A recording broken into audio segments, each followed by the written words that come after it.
So I know I quickly skimmed over parlay bets for college football in episode 2. It needs more time. So I'm doing a whole episode on parlays. It's not going to be very long, but parlays is my favorite bet. I love making parlays, and I'm going to explain why. I'm going to explain the profit. I'm going to explain everything. Everything you see on the screen to the right, I'm going to explain to you. Make it easy, make it simple. Hopefully you like parlays as much as I do. Casinos love when people make parlays because it's the sucker bet. So because it's the sucker bet, casinos will have no problem taking your money for a parlay. They love it. They're like, okay, this dude's retarded. It's hard enough to get one game right. Getting two right to combined is just retarded. So I started doing a round robin parlay, which is over here on the right. So a round robin parlay is basically a way where you take the teams you like and you make it so every combination is a 2-game parlay. So I have a 4-team parlay here with a round robin just to show you how it looks. So team 1 plus team 2, team 1 plus team 3, team 1 plus team 4. So all the ones are covered right there. So then you go to team 2. Team 2 plus team 3 and team 2 plus team 4. You don't have to do team 2 plus 2 plus team 2 plus team 1 again because you already have that in the first column. So this takes care of all the 2s. And the last column, you just have team 3 versus team 4. Don't know why I want to call it team 1 and team 2, but that's just the shit I say. So that shows you how a round robin would work for a 4-team round robin for 2-game parlays. As you can see, there's 6 total bets. So you take your 4 teams and you end up with 6 bets. Now scroll down a little bit more and you'll see, well, I need to scroll down. You can't scroll down. How many teams should you parlay in a round robin together? To me, it goes back to math. I love math. That's the reason I like parlays. I love breaking it down. I like trying to get an advantage. I like breaking down teams week to week. I break down so much stuff. It literally takes me about 10 to 12 hours a week. Probably 8 to 12 hours. We'll go 8 to 12 hours a week. I break down college football. I find my 5 or 6 games that I absolutely love. And normally I 2-game parlay all 5 together, and that's my only bets. Sometimes I do straight bets on the 1 or 2 I love, and then parlay those with everything else in a round robin that I like. Some weeks I only have 3. Normally when I only have 3, I'll do straight bet on 1 and 2, and then parlay all 3 together. Switch up the denominations to how much you like. But a 3-team round robin, you're going to need to win 2 of the 3, which is 66.7%. So it doesn't, Vegas says if you're winning over 58%, you're making money. In parlays, you got to do a little bit better than 58%, except for a 17 round robin, which I'm about to get to. So a 3-team, you have to win 2 of the 3, which is 66.7%. Seems like a lot. It means you can only have 1 mess up out of 3 teams, so your choice. 4-team round robin, you got to win 3 of the 4, which is 75%. Winning 75% is not going to happen. Even if you have a really, really good year, I don't think 75% is going to happen. A 5-team round robin, you need to win 3 of the 5, which is 60%. It's better. It's closer to what Vegas says, the 58%. You're only 2% off.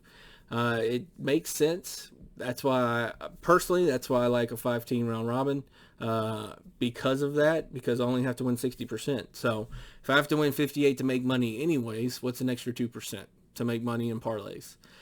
16 round robin, you will need to win 4 or 6, which goes back to the 3-team, which is 2 out of 3 at 66.7%. And a 17 round robin, you will need to win 4 of the 7, which is 57.14%. That's under Vegas's 58%. So if you like 7 teams and you are 100% behind them and you love them and you don't see how they can lose, a 17 round robin is not a bad idea. It's a lot of bets. It's going to be, let's see, 6, 5, 11, 4, 15, 3, 2, 1. It's going to be 21 total 2-game parlay bets. That's a lot. At a kiosk, that's going to take you a while, and if you go to the counter, you better tip them because they're going to look at you with disgust because you have 21 2-game parlay bets, which is a lot. But so that's just to make money, but how much money are you making on that? So I broke it down. A 3-team round robin, if you win 66.7%, you make 20% profit. Nothing wrong with that. Making 20% profit on a casino is not bad. For a trip to the casino, if you leave with 20% of what you bet profit, that's really good. A 14 round robin, you have to win 75%.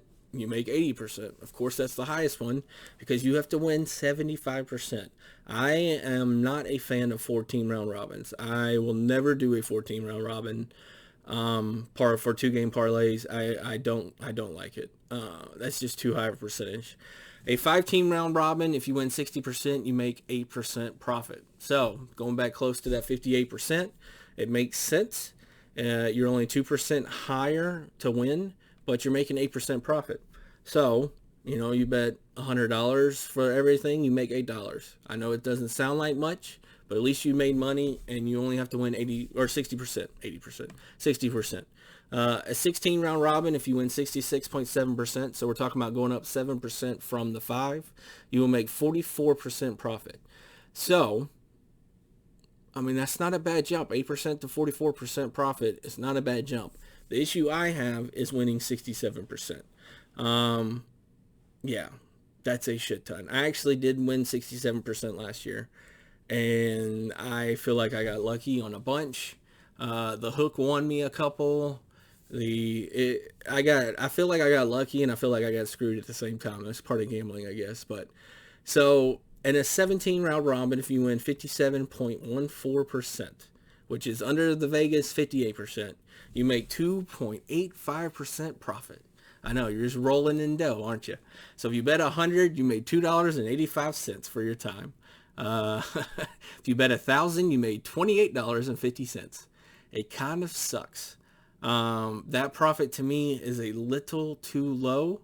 It's a third, well, basically a third. Actually, it's a little less than a third, but a third of what you have to do for a 5 team at 60%, and it's only, 2.86% difference? So 3% difference. To me, it makes sense to do a 5 or a 6. 67% is kind of high. So maybe a 5. If you're liking a bunch, maybe a 7. I don't know. 5 or 6 is probably what makes sense to me. Hopefully this helps you understand parlays a little bit better. And when I say round robin parlays, and when I get Diamond Jim on here and Gator Chris, he's a Gator fan, so if he talks about the Gators the whole time, I'm sorry, but I'm going to get them on here. They're going to talk about how they like to bet. I know Diamond Jim likes parlays and straight bets. Gator Chris likes straight bets and over-unders. He's a big fan of over-unders. He probably bets more over-unders than me and Diamond Jim. But, yeah, so hopefully this gives you a little bit more understanding of 2-game parlays, round robin 2-game parlays, the percent you have to win to make money on those parlays, no matter, the amount of teams it is exactly, the percent you have to win per the amount of teams, and then what's your profit from that. Now, parlays, straight bets, if you're going to be pretty much going 50%, straight bets are a lot better. Parlays just pay a shit ton. If you have a lucky week and go 5 for 5 or 4 for 5 or 6 for 6 or 5 for 6, they pay huge. That is the pay jump you want to get to. You really don't play parlays to break even. So like a 5-team round robin parlay, 3 out of 6 you're making money. That is good, but you're hoping for 4 out of 5. Or 5 out of 5, but you're really, really hoping for 4 out of 5. 4 out of 5 is 80%. That's higher than all the rest of them. So if that's what you're hoping for, then you're hoping for 80%, which means you're gonna your swings are gonna be great. You might win $2,600, or you might make 2.6 times your total bet, or you might lose it all and just get 1 right or 2 right, and you get a very little profit. Risk versus reward. It's your choice. Straight bets are a good way to start, but I love parlays. I think all my money I made last year was off parlays and a couple straight bets. If I love a game, I will straight bet it and then throw it into my round robin parlays with however many teams I have. But yeah, hopefully this video helped out. I'm going to start breaking down individual teams coming up for the 2020 season. It looks like the 2020 season is going to happen. On time, it looks like the games might not have a crowd. I don't know how much that's going to change home field advantage. Home field advantage to Vegas is 3 points, so it might go down to 2 points. It might go down to 1 point if there's no fans in the stands. So we'll see what happens. But yeah, so I'm going to start breaking down the teams. I'll probably do the top 4 teams of each conference, and then get Diamond Jim on here so we can pick our playoff teams and our preseason championship bets and our preseason Heisman bets. Those are fun bets. It's kind of you bet it and forget it, just because it's a long season and you won't know till the end of the season. So hopefully you enjoyed this video. If you did, please subscribe and like, and there will be more videos to come. Thank you for watching.